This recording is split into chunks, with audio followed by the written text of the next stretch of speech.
start the ball rolling, first of all, we want to thank those of you who will be coming to Branson. And unfortunately, but also unfortunately, it's sold out. We do have a waiting list.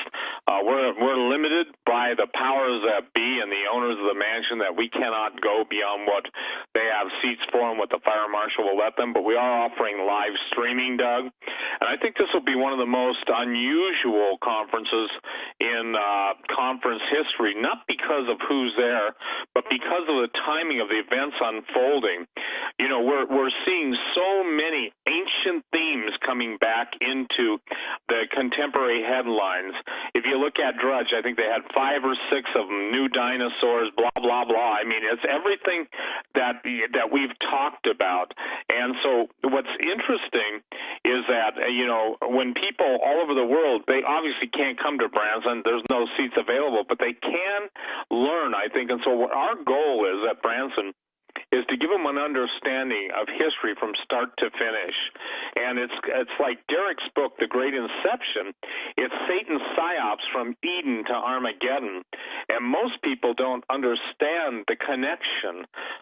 The idea is simply this, that truly there's nothing new under the sun. And when it was so effective the first time for Satan to promise Adam and Eve that if they just would eat of the fruit of the tree of the knowledge of good and evil, they would become like God. Right now, everybody in the billionaire world and in the prolonging life forever mode is basically talking about there's nothing that will be kept from them.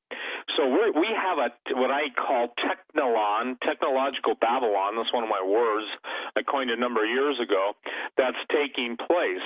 And just as God came down to scramble the languages, there's going to be an event. I don't know what, but I think that we can take our cue from the past. There will be an event. It's going to scramble everything up. It's interesting because, as you know, Derek, they were talking about AI developing a language that they could not interpret, so the machines started talking to themselves. And it's my contention that as AIs and robotics and sex bots and everything else become more and more, how should I say this, human-like by the efforts to replace humans, that we're in the period of the Terminators. We are in the period of, beyond Arnold Schwarzenegger coming from the future to do whatever he's going to do.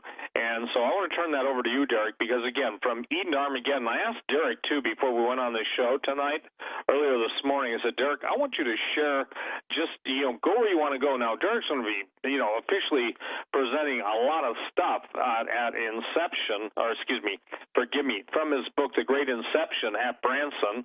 And so, you can come and hear him, or you can order the online streaming, which will absolutely, I promise you, be mind-changing. It'll be revolutionary, and your lives, because of, I believe, the anointing that's going to be there, you'll be hearing Henry Groover and also David Langford from 9 to 12 on Sunday morning, which we're going to live stream, Doug. I think it's going to be a powerful, powerful thing. And I think God is literally, I'm going to call this a Queen Esther moment for such a time like this, because as the days grow darker, people need to understand the power that's available to them through the living God that the pulpits, and you and I call them the pulpiteers, have robbed from the people. So, Derek, aren't you surprised, and probably not surprised, but aren't you, I don't know what word to use, amazed maybe at how many headlines now are breaking forth about the ancient this, ancient that thought? I think the thing that really is critical is for people to understand, it is my contention, and obviously the parallel thought, is that there's nothing new under the sun, but that advanced technology has been known as far into the prehistoric past of the fallen angels or technology, etc.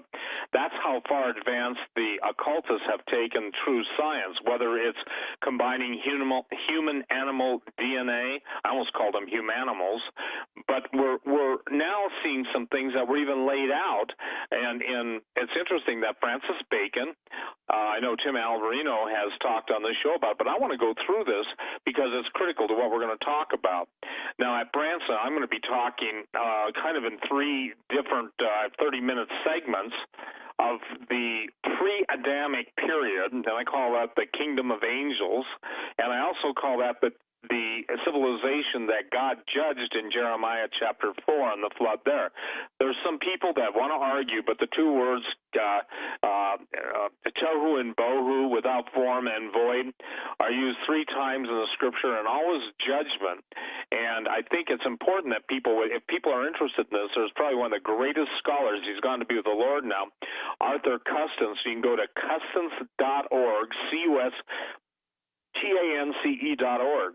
Now, it's fascinating to me because a lot of people don't recognize that America, to many, is considered Atlantis, including Francis Bacon. And Francis Bacon was basically the guy that a lot of people believe was Shakespeare. Whether that's true or not, I don't know. But we're talking about the early 17th century.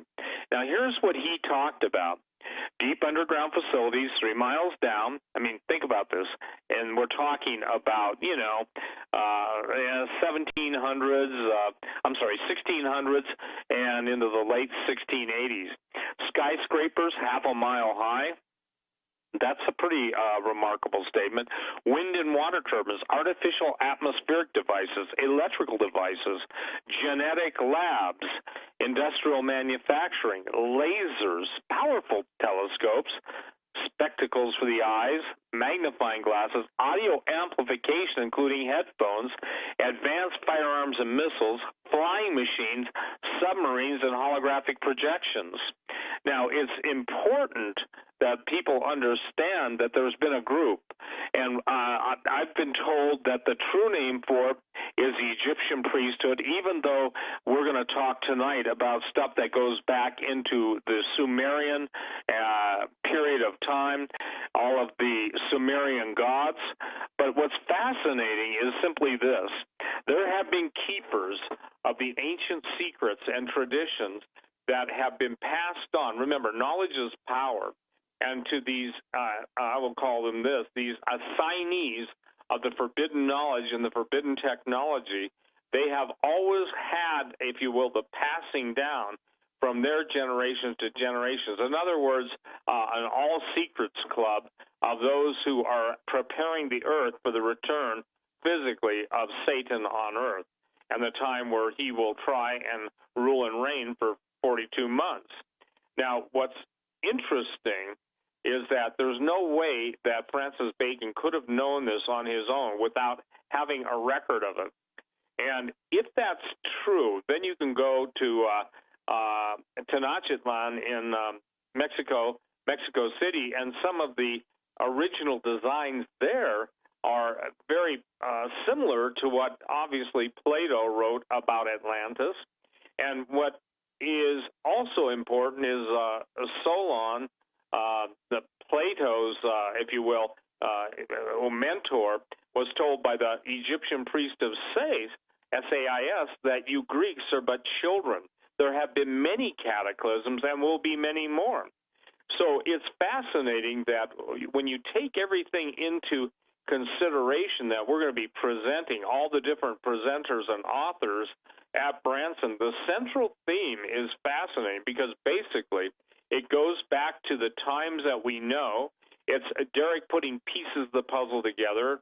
It's all of the different speakers. Obviously, the extraordinary work of Tom Horn, Dr. Michael Lake, and what's curious is that so much of it takes place in South America. Obviously, L.A. Marzulli will be speaking.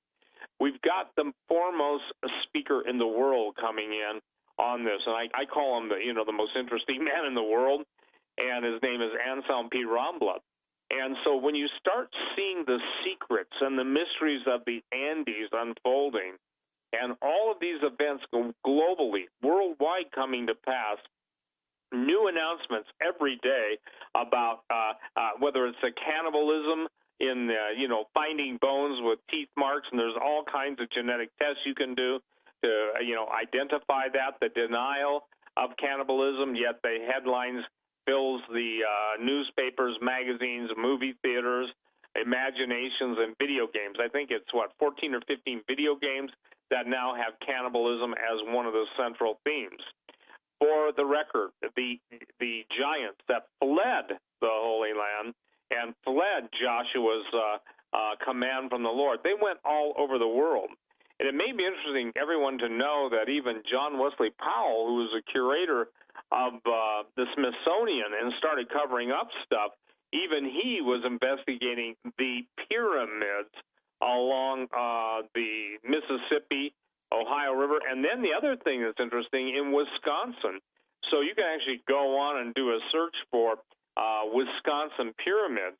And those of you that might be connected or have good night, LexisNexis at your command, there's so much stuff on LexisNexis that about this that has been sanitized from the mainstream internet searches that it is mind-blowing. Literally, you can get lost in this stuff. I'm also going to be talking about something that's fascinating is this. There are multiple external resources and dissertations from different people around the world how literally the Egyptians covered the entire world with their seafaring skills. Now remember, you always think of just Thor Heyerdahl, if anybody's familiar with that, and Kon-Tiki, but it's way beyond that. Some of the Chinese, if you will, 2000 BC ships were 110, just about 410 feet, over 100 meters. And Maui, and this is fascinating, the island that Maui is named for was an Egyptian god. All of the totem poles and all of the different, if you will, idols that all these seafarers carried all go back to Egypt. And then in the book that Tom Horn and I wrote together, Cloud Eaters, and again, the Cloud Eaters book, the Cloud Eaters was simply talking about the giants. As you looked up at them, they were so tall that it looked like their heads were in the clouds. And I was like, no, I can't say it. I was going to say, if you look at modern society, you'd think their heads are someplace else, but I won't say that, okay? In other words, I can't say that. But the point is that the idea that the Egyptians were in the Grand Canyon, it's a matter of mockery to some, but the point is there's guys who are even the Native Americans that trace their lineage to that. And it's not because somebody came over from Egypt, married a Native American wife and produced that. That's not what they're talking about. They're talking about in the ancient times. So the idea is that very, very clearly that the caves throughout the United States, the Americas, all of the underground tunnels, all of the different repositories for information artifacts, those things are a matter of record, there was a time when the gold artifacts from Kincaid's Tunnel were on display in the Smithsonian, Washington, D.C. It's fascinating because one of the artifacts was King Akhenaten and Queen Nefertiti. So the astonishing thing is that there was a global draw to the Americas. Now remember, America was known as Amaruca to the natives, and that's the land of the plumed serpents. So if Atlantis was destroyed, and if the Americas are part of it, or if there are places in America, it still is interesting that to the South American, the Native Americans, they knew this land as the land of the plumed serpent. Then you get into the understanding of who the plumed serpent was. You get into Quetzalcoatl, Viracocha, Kukulkan. In essence, it goes to the white giants that came from the east. I think Tim Alberino found probably one of the most remarkable things that's been found in contemporary society as it relates to the Old Testament, where they found literally how do I put this nicely? The complaining area that was written in not so nice language about Joshua. They were fleeing. The giants were fleeing Joshua, the usurper. And so throughout America, you've got Canaanites, you've got basically a written language called Ogham, you've got the massive investigation and the ensuing understanding by Barry Fell, who wrote Bronze Age America, Saga America, and America BC, Harvard trained. You've got too many things stacking up. You've got too many things lining up. So remember this. If you've controlled the narrative for thousands of years, there's a reason you didn't want the truth out. And that, by the way, that's true so many times in pulpits. I can't tell you, people from all over the world say that when they ask, for instance, Derek, their pastor to look into this, it's almost like they think, they feel like they're vampires because the pastors, some of them just literally freak out and say, we won't go there, we won't go there. It's because the believers, and by the way, God's got nothing to hide of the truth. If, the point being is that all of the believers, if they had understood, if they could have dealt with the root of sin, they wouldn't have reaped the fruit of sin. In other words, it is the beginning of a thing, and that's why Jesus cursed the mustard tree, if you will, and said, not the mustard tree. He cursed, and I apologize, everybody. I've been fighting a headache all day. The tree, what was it, Derek? Was it the olive? The fig tree. And said, no man eat fruit from the. I'm sorry, it was a a fig tree. Yeah. Yeah, fig tree. Okay. The idea, thank you so much. And if I'm a little looking for words, I thank those of you who intercede for me on a daily basis. I had to call Romy. I had to call David Langford because that's how bad a headache was. So, again, I'm normally not this struggling for words. So in the bottom line, and I've used that word too many times, the idea is simply this. America's history has been covered up to control it, just as the Middle East, just as the Egyptians. And when you've got an Egyptian, basically the president under the king and under the Egyptian parliament or their equivalent in the late 1880s, writing to the U.S. government, wanting all of their Egyptian artifacts back from all of their expeditions, and then saying if you can't return them, destroy them. Even in that time period and when I say the Egyptian Brotherhood, I mean the Egyptian priesthood, that which most people don't even know exists. And interestingly enough, the best portrayal of that whole Egyptian priesthood was, I think, in either the first or second Sherlock Holmes movie with Robert Downey Jr. When I saw that, I said, here you go, you guys. It's Hollywood, and I think I said that years ago when it came out. So it's very important that people understand the thread of history leads right to the very pages of our newspapers, the movies of our day, the headlines of the internet sites, and now we're in a time where there's nothing that's going to be hidden. How much time do we have, Doug? We got another 30 minutes before the network break. Oh, okay. So we're not taking breaks. So, Derek, I'll turn it back over to you because I think it's important that people understand all these things are linked and synced by a central theme, if you will, of snake worship. And I'm not just talking in the desert Southwest. I'm talking worldwide, or dragon worship, or the sea creatures. Go ahead, sir. That's really critical to understanding because a lot of people, who have been to the Grand Canyon, the real names for all of the, if you will, pyramidal or almost structures that look like the Sphinx were Hopi terms. They were not anglicized or Egyptianized terms that the National Park Service used. Now, I mentioned earlier, this is critical, everyone. When everybody talks about the Great Smithsonian cover-up, I want to give you this. This is an exact quote. Prime Minister Nubar Pasha of Egypt was the first Prime Minister of Egypt and served his first term from January 1884 to June 1888. Prime Minister Pasha of Egypt contacted the U.S. Department of State and requested that all of the Egyptian artifacts found in the Grand Canyon be returned to Egypt. Now, here it is, Derek. Here it is, Doug and Joe. He also requested that no more information about Egyptians ever being in the Grand Canyon be published by the Smithsonian Institution. The Smithsonian archaeologists think that, and they, by the way, there's an unfinished Egyptian pyramid in the Grand Canyon. It looks like the Saqqara pyramid, or as a step pyramid, is a burial tomb because there's an entrance tunnel that is blocked a few feet inside the pyramid. But listen to this. The National Park Service will not allow the archaeologists to excavate any of the pyramids in the Grand Canyon.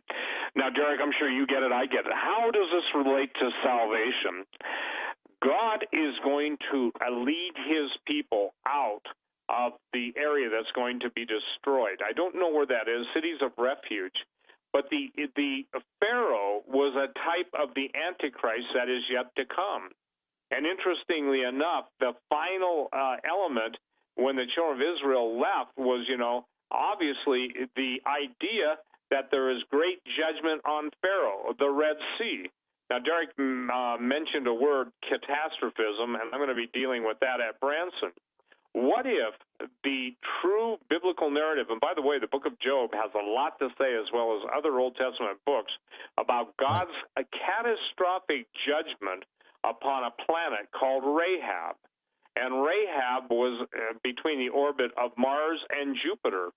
And due to some laws in physics, they can calculate not only the size, but again, the amount, if you will, of gravitational pull that would have been necessary along with the plasma arc. And it goes to basically this: a planet of greater mass and greater electrical charge will destroy the planet of lesser mass and lesser electrical charge.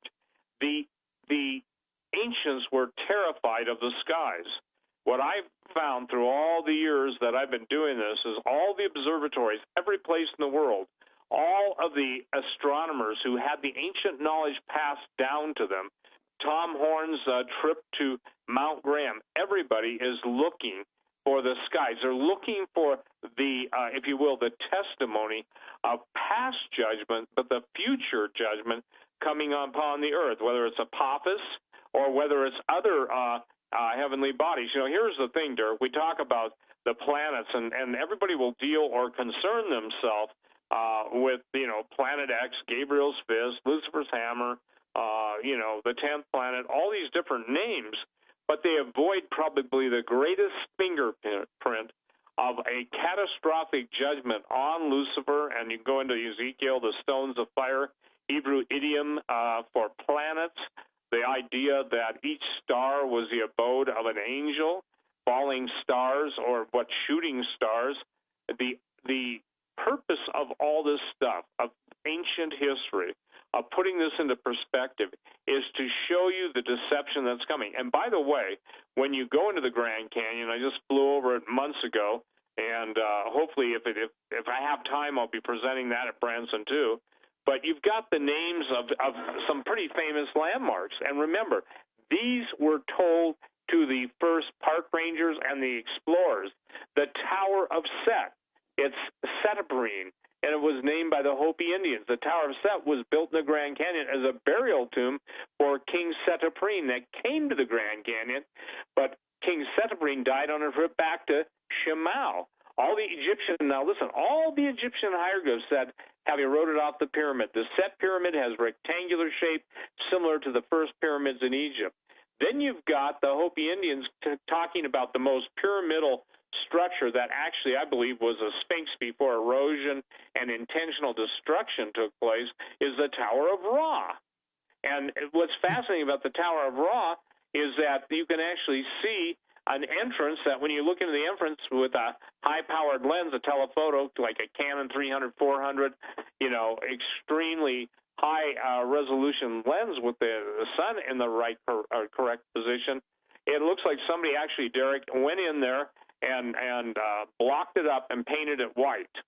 But you can see footpaths. And what a lot of people don't understand is, like, with aerial imagery and satellite, the ability to take, and I'm not just talking about LIDAR, I'm talking about infrared and ultraviolet. You can actually see old, if you will, paths, footpaths, or horse paths. And this is how so many of the lost cities in Africa and other places have been found. But when you line all these things up, as so many people have done it, Graham Hancock and others, that every single one of the pyramids or the supposed natural structures line up either with Orion's belt or the Pleiades. And it's true not only in Egypt, it's true in the desert Southwest, it's true in Sardinia, it's true all over in Mexico. So by basically doing a regressive stellar projection, you can get the idea when these monuments and Cyclopean architecture, going even back further than 2000 BC, were installed. So even the story that people laugh about, that, Mark Antony and Cleopatra, I'll be presenting that in pretty graphic form. I have literally interviewed, Doug, and I've said this before, guys who are on the military mission of the takeout of other giant, G-I-A-N-T, mummies from the Grand Canyon. And the thing is, they were there on multiple occasions, and Cliff Mahooty, who we have on the DVD, Holocaust of Giants. And by the way, let me put a pitch in for this. If you want to be brought up to speed and what's going to be happening in the future with the headlines of tomorrow, I would encourage you to get the Unholy Sea, Gen 6 Productions, and you can go to TrueLegendsTheSeries.com, and more importantly, or in conjunction, the Holocaust of Giants. Because what we're going to show you unequivocally, and I know Tom's going to be talking about this isn't by coincidence. So if you're talking about the Tower of Set, you're talking about all the different, and they even have one called the Tower of Zoroaster. And Zoroaster is a guy that was, a lot of people believe that his name was Joseph. Had been from Joseph, because he had a god that was higher in the heavens than the sun god named Ra. And that he knew what the dream meant. So there's a lot of syncretism, but what's astonishing to me, and I think if I had to tell you, and this, by the way, this the passage about Pasha and everything is in my book. Tom wrote the second half of the book. I wrote the first half of the book. It's really important that people understand that it's an Orwell statement, George Orwell, who was pretty well connected to the inner crew, that they who control the past basically write the future, control the future. I believe what God is doing is showing his people, just like he delivered Moses and the children of Israel out of Egypt, when all of Pharaoh's army, so will he deliver the people that are obedient and praying and trusting him. It was when the money failed that obviously people just had to go. They had to flee Egypt because there was nothing left now except God's provision. God fed them with the manna, and I love this because it's true. When God feeds you, he knows what's nutritionally sound. I'm convinced, Derek, that God knew the nutritional supplemental value of manna. I am convinced that in one wonderful heavenly angel food wafer, you didn't need 400 bottles of every amino acid vitamin. I'm not mocking it, but I would just say this. With manna's inherent creator would come the nutrition that would be beyond description. Now, getting to quail, i.e., obviously, when the children of Israel were unhappy with the manna, they wanted meat, and God sent them the meat. But unfortunately, people couldn't stomach the meat, and they started to vomit. It's kind of like the truth. People cannot handle the truth. Too much is forgive me, sometimes too little is too much for them to digest. I also want to say this, that, Joe, the reason that the Smithsonian, and I wrote this in my book on True Legends, listen, unless you understand who set up the Smithsonian, James Smithson, who was the head of it, John Wesley Powell. John Wesley Powell even is in his own records talked about giant mummies and everything else, and the idea simply that everyone's got to get across and get through is that the history you've been taught is a total bloody, repulsive lie. And I will say this, Derek, I believe that the forbidden fruit is now and will yield its ultimate harvest and the damnation of billions. The scripture, now, that's a powerful statement. I just got that at the moment. But the forbidden fruit, the same stuff that was offered to Adam and Eve, look at how many people have suffered under original sin, and look at the price the human race has paid. But more importantly, look at the price that God's Son, Jesus Christ, has paid to redeem us. And if you understand what it truly meant, if I understand, I get bits and pieces like most people do, what a wonderful, loving, glorious God that obviously, was wanting his family back, because God used to walk with Adam in the cool of the day. Hey, any of us would take that deal in a heartbeat. But the point being is that the forbidden fruit is now yielding It's ultimate harvest and damnation. Now, what is the quintessential goal of Google? What's the quintessential goal of total spy apparatus over the entire world? Doug, what's the final, at the end of the day, no matter what the technology, what is the word that is used to basically define it all? To define specifically what, Steve? I'm not the sure. Surveillance net? I'm the sorry. Surveillance? Well, the eye in the sky, but I'm... Well, yeah, no, I'll make it easy. I'm sorry. Pay attention, grasshopper. Today, I say to you, you have two teachers. Both are trying to give left brain and right brain information that you need. So pay attention, grasshopper. I'm just kidding. So anyway, the thing is that we're at this junction where the ultimate control is information. It's if you will, it's the devil's promise in the form of a lie being bought by the technocrats who are trying to live forever apart from God, claiming we will not have this man Jesus rule over us, and all of the things that Derek and myself and Dr. Lake and L.A. Marzulli and all of us, Timothy Alberino, Anselm P. Rambla, all of us who are going to be at Branson, you're going to see a central theme and a central chord. And guess what the good news is, everybody? This is what all you that go, I don't know why they talk about this stuff. This has nothing to do with salvation. It has everything to do with salvation. If you're believing a lie and you're living in the lack of knowledge, God's declaration of the will is his people are destroyed for lack of knowledge. Remember this, the occultists, they smile, they smirk, they mock, they scorn, they scoff, and they know this stuff is true. It's just the Christians that should walk in the light as he is in the light and have fellowship with one another in the light do not want to deal with reality, because with reality brings responsibility. With responsibility brings ultimate accountability before the living God. So what we're doing, what Derek and I and others are doing, is trying to show you the tapestry. We're trying to put the thread that God has given us individually, and now he's bringing it together collectively. And Derek, I'm going to turn it right back to you. I'm kind of interested in to see how God weaves this all together, because I think the tapestry that God is the tapestry of redemption, and it's going to set people free. It's going to empower people, because the days that we're coming into, it's impossible for the mind of humans to embrace it.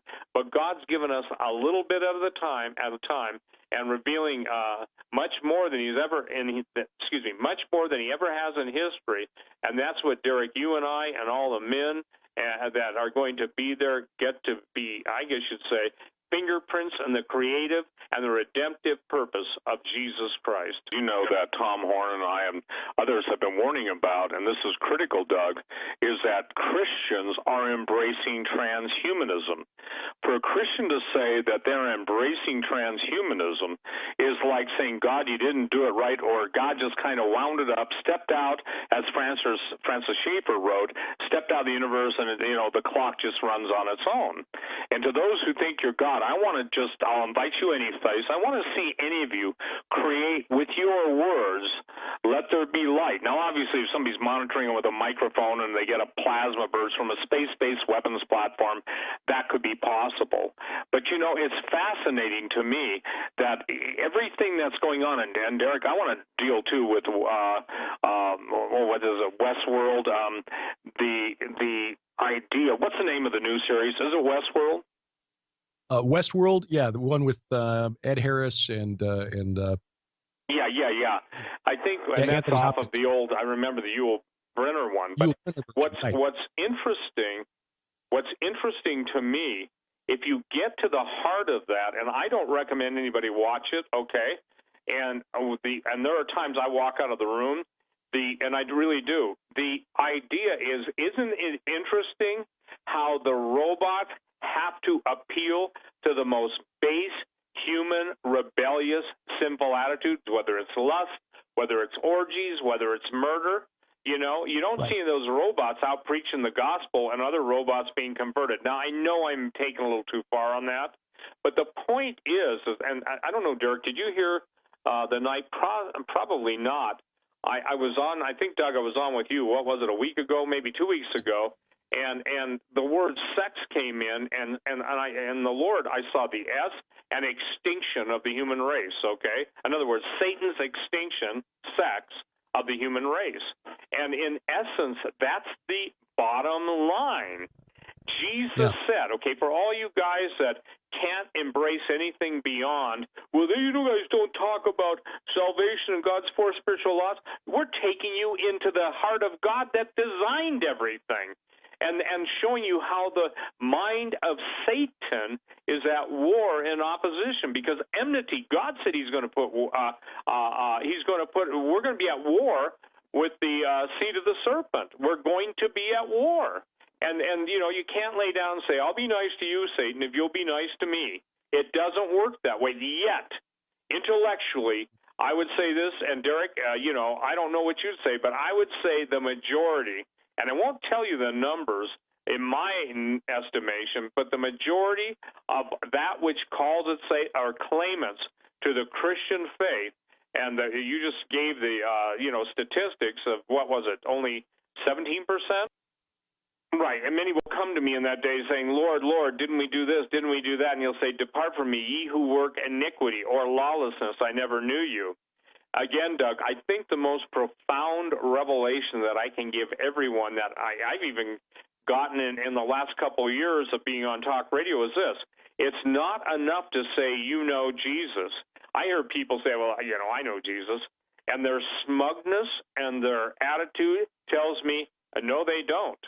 Now, someone says, well, you can't judge. I can say this. Jesus said this. In that day, many will come and say, didn't we in your name do all the things, cast out demons, heal the sick?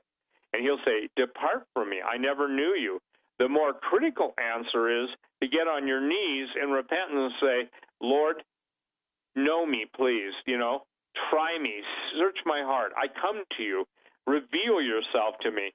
Then when your eyes are upon him is when, obviously, you can overcome sin. And this is to Randy Conway, when, probably in my opinion, Randy's going to be putting out his book on poetry. And I don't believe in, and look, Randy's my friend, but I won't flatter any man. But that guy has a gift, and if most people knew how to read Hebrew, so many of the Psalms and so much of the Bible rhymes, and it is a perfect meter. It is a mathematical, I don't think people know this, Derek, you do, but it is a mathematical formula that enables words to rhyme in meter, in length, and in phonetic, similarity. So it's fascinating. Randy will be, I believe, at Branson. Well, I know he will. And I said, Randy, bring your books, because in my opinion, if you want a wonderful revelation of a man who's got a heart towards God, put into the most anointed poetry I've ever seen in my life. And I've been walking with Jesus, stumbling with Jesus, and Jesus has been picking me up for 45 years, okay? But the point that I'm trying to make is this.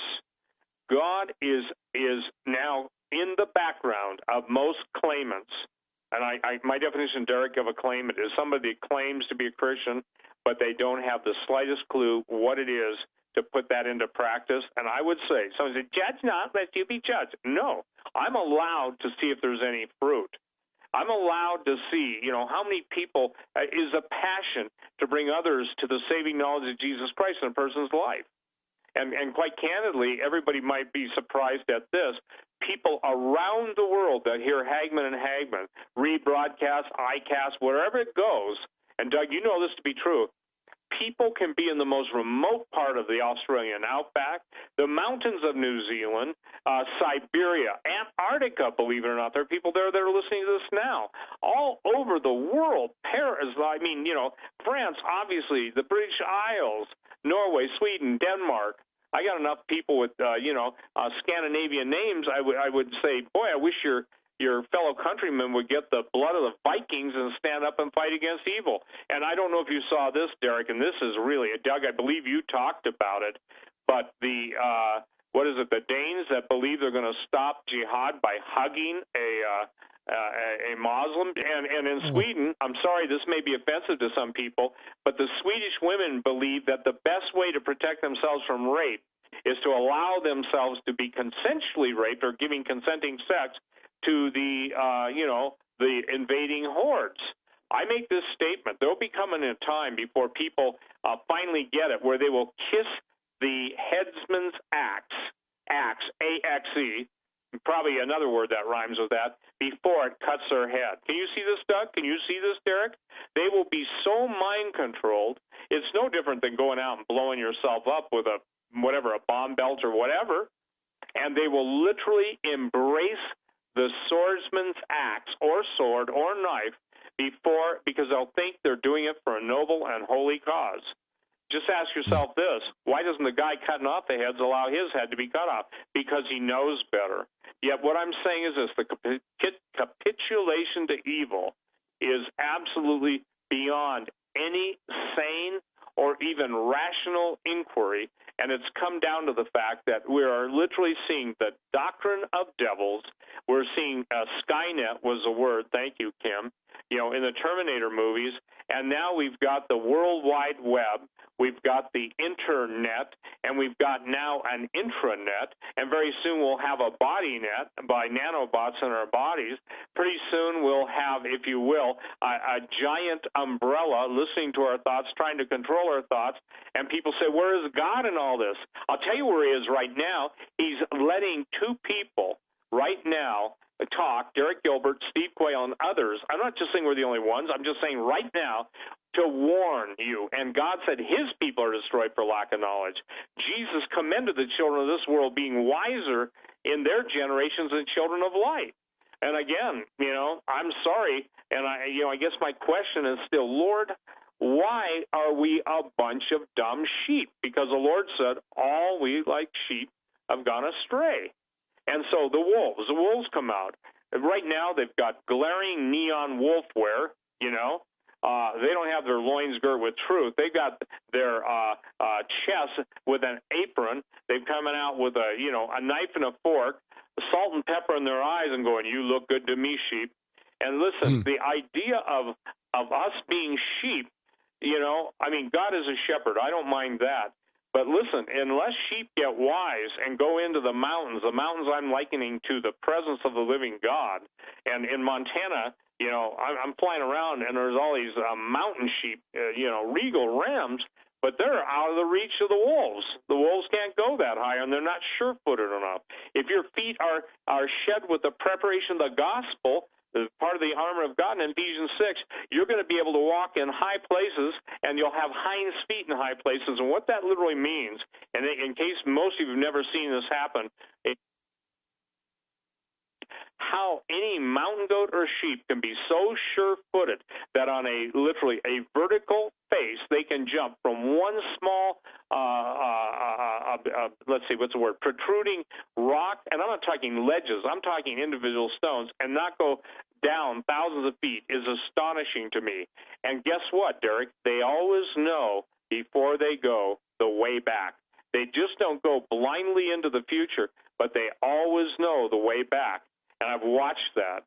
And so the point is that, actually I got it on, shot over camera. It's so close that basically you want to reach out and, lay down the hairs on the goat or the sheep's back that are standing up. So the point being is that it's critical that people start to pour into Jesus like they never have before in their lives. Now, look, I know, and Derek, you speak at a lot of them, and I know there are conferences all over the place, but I want you to sign up for live streaming, because at some point, when we get to a certain number on live streaming, we either got to pay as much money as we did for, let's say, 1,000, even if we go 200, 300, so over that. So, I don't know where it's going to be, but I want everybody to pray. If you can't be there, or if you miss the opportunity, look, you'll be able to live stream for, what is it, $89. You'll be able to, if you want, to get DVD presentations. People are coming from all over the world, ladies and gentlemen, all over the world. They signed up early. I'm sorry if you missed your opportunity, and God knows I can't do anything. So please, if you can say, put a good word into me, or somebody says, will you put a good word into Pastor Langford? And I talked to David Langford today and said, a lot of people, Steve, want me to put in a good word to you to get them on. I said, David, tell them we're locked out. We cannot. The mansion has the absolute seating limit. We have achieved that. And I'm believing, Derek, that everything that you are going to speak about, that Dr. Michael Lake, that all of the mainstream speakers are going to get things that they could have never gotten on the radio. Look, it's one thing to talk on the radio about astrocatastrophism. It's one thing to talk about, Egyptians in the Grand Canyon. And by the way, I want you to address something. Some of the oldest figurines in the world have cone heads. It looks like literally lizard people with cone heads, right. And even some of the Aztec, Mayan, and Incan, and it has nothing to do with head binding. That precedes head binding. What are you finding out on that? The typical ones. They're standing up, they're bipedal, in fact, and the reptilians.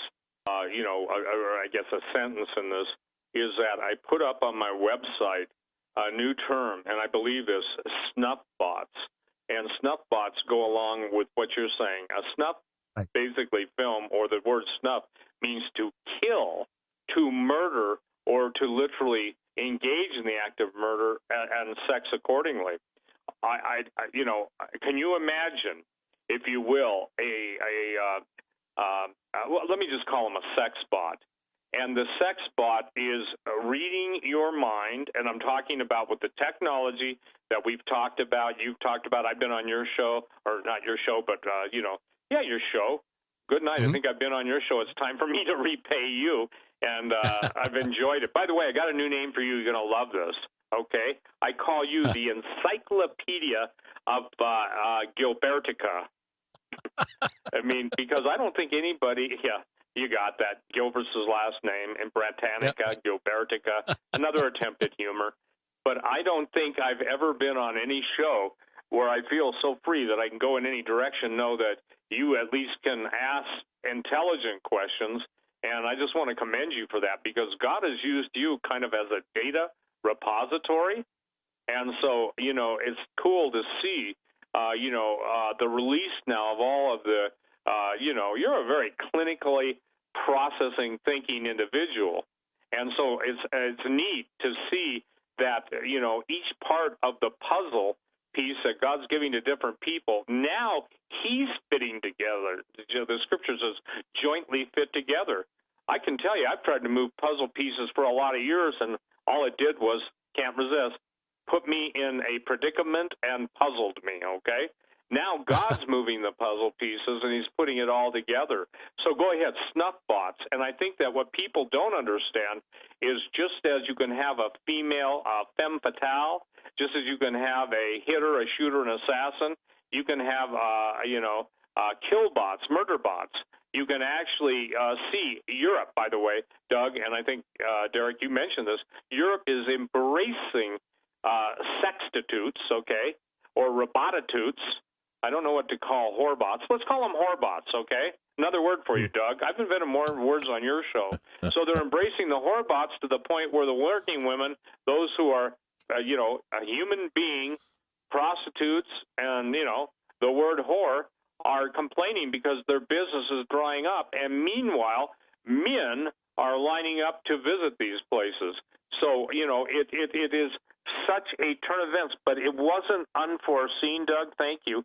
15 years ago, I wrote Genetic Armageddon. And all the stuff that was in there, people would not receive it. It's not that they couldn't. Meanwhile, behind the back of the laboratories, people are working overtime on this. So, Derek, I want to thank you for bringing it up and continue, because this is critical. There are Christians saying that this is a good thing, not necessarily the sex bots, but that the transhumanism that will live forever. You can't call that which God has created and sent his son, who Colossians 1:16-17 said God put in actual the overseeing of creation, all things that we see, and that, Derek. I mean, that has to be said, Derek, because and whether they're Christians or not, I would say this: if you deny the basis of the tenets of faith, if you believe you are God, you have swallowed the lie of ye shall be as gods, and therefore the judgment that awaits and this is harsh, but it's true, the judgment that awaits the fallen angels, Lucifer. And by the way, you know this, not enough people know this, but Lucifer, they always argue with me, he's not Satan. Well, Lucifer was absolutely, the 28 says the anointed cherub. So there's a whole different level of hierarchy. And so if everybody wonders, well, why don't some of these fallen angels rebel? Because evidently against even him, the point is they've lost their ability to do so. And I'm not saying they ever would, but what I'm saying is that we do err that we do not know the power of Scripture. We do not know the God of creation, and we do not believe in God's wonderful presentation of His Son to accept Jesus Christ as Lord and what it means to be able to repent and be forgiven.